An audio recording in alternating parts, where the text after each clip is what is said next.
তখন রাজকুমারী ঈশি বলল, আমি আমি যাব।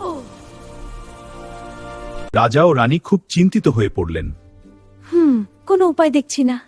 কি করা যায়? কিন্তু ঐশী ভয় পায়নি। সে একাই জাদুর বনের পথে রওনা দিল। বনের ভেতরটা ছিল খুব নীরব ও রহস্যময়। ঐশী সাহস নিয়ে সামনে এগিয়ে গেল। হঠাৎ সে এক বিশাল কালো ছায়া দেখতে পেল। কিন্তু সে পালালো না। কাছে গিয়ে সে বুঝল এটা কোনো দানব নয়। ভিডিওটি ভালো লাগলে স্টোরি টুনস বাংলাকে সাবস্ক্রাইব করে সাথে থাকুন।